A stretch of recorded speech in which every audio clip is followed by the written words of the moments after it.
The Battle of Assaye, fought on September 23, 1803, was a pivotal engagement during the Second Anglo-Maratha War, 1803 to 1805, in India.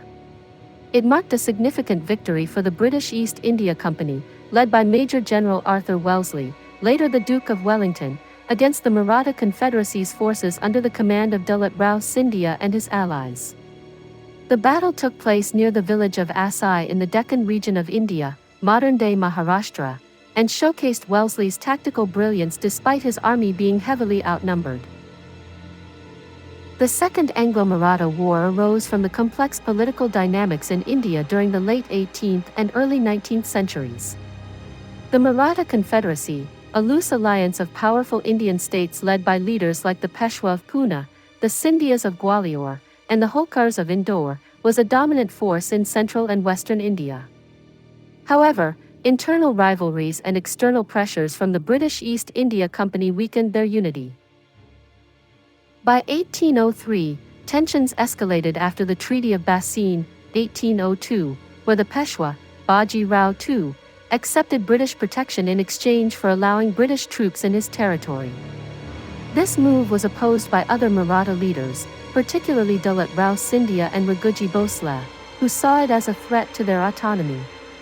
The British, seeking to consolidate their control in India, launched a campaign to neutralize the Maratha opposition.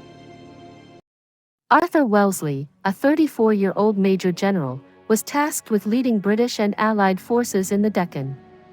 His opponent was a combined Maratha army, primarily under Scindia's command, which included well-trained infantry battalions led by European officers, notably Anthony Palman, a Hanoverian mercenary, and a formidable artillery force. Wellesley's army, numbering about 7,000 to 9,000 men, consisted of British regulars, Indian sepoys, and Allied troops from Hyderabad and Mysore. His force included British infantry, 74th and 78th Foot, among others. Indian infantry, Madras Native Infantry regiments. Cavalry, British 19th Light Dragoons and Indian cavalry units. Artillery, a modest number of guns, far fewer than the Marathas. The Maratha army, estimated at 40,000 to 50,000 men, though only about 10,000 to 14,000 were regular infantry, was encamped near Assaye, along the banks of the Kalna River. They were well equipped with over 100 artillery pieces, manned by disciplined troops trained by European officers. The Marathas held a strong defensive position, with their left flank anchored on the village of Assaye and their right on the river, expecting Wellesley to attack across the Kalna. Wellesley, through reconnaissance, discovered a ford across the Kalna near the village of Peoplegaon, which the Marathas had overlooked. He decided to outflank them by crossing the river and attacking their left, a bold move given the numerical disparity. On the morning of September 23, 1803, Wellesley's forces began their advance. The Marathas, under Palman's command, had positioned their artillery and infantry in a line along the river, with Assaye village forming a strong point. Wellesley's plan was to cross the ford, wheel his army to the right, and attack the Maratha left flank, aiming to roll up their line. Wellesley's troops forded the river under artillery fire. The Marathas, surprised by the maneuver, repositioned their guns to face the advancing British. The crossing was risky, as the ford was narrow, and any delay could have exposed Wellesley's army to devastating fire. After crossing, Wellesley formed his infantry into two lines, with cavalry in reserve. The British and Sepoy battalions advanced under intense artillery bombardment.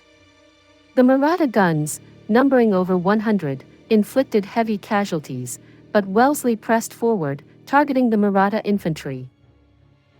The British 74th and 78th Foot, supported by Madras sepoys, attacked the Maratha left near Assaye. The village became a focal point of brutal fighting, with the Marathas using its walls and buildings for cover. The 74th Foot suffered horrific losses, with over 70% of its men killed or wounded, but their advance disrupted the Maratha line. As the Maratha infantry began to waver, Wellesley unleashed his cavalry, including the 19th Light Dragoons, to exploit gaps in the enemy line. The cavalry charges broke the Maratha cohesion, scattering their irregular troops and preventing a counterattack. The Battle of Assaye was a decisive British victory, but it came at a high cost. Wellesley's army suffered around 1,500 to 2,000 casualties, killed, wounded, or missing, roughly a third of his force. The Marathas lost an estimated 6,000 to 7,000 men, along with most of their artillery. Over 100 guns captured. The psychological impact was significant. The Maratha Confederacy's aura of invincibility was shattered, and Wellesley's reputation as a commander soared. The victory at Assaye paved the way for further British successes in the Second Anglo-Maratha War, including the capture of key Maratha strongholds like Ahmednagar and Gwalior. It weakened Scindia's position, forcing him to negotiate peace with the British by the end of 1803 Treaty of Surgienjangan. Wellesley's decision to cross the Kailna and attack a numerically superior enemy demonstrated his audacity and tactical acumen. He later described Assaye as his finest victory, even surpassing his later triumphs in the Napoleonic Wars. The battle marked a shift in power in central India, consolidating British influence and weakening the Maratha Confederacy. Assaye highlighted the importance of mobility, decisive action, and exploiting enemy weaknesses, principles Wellesley would later apply in Europe against Napoleon.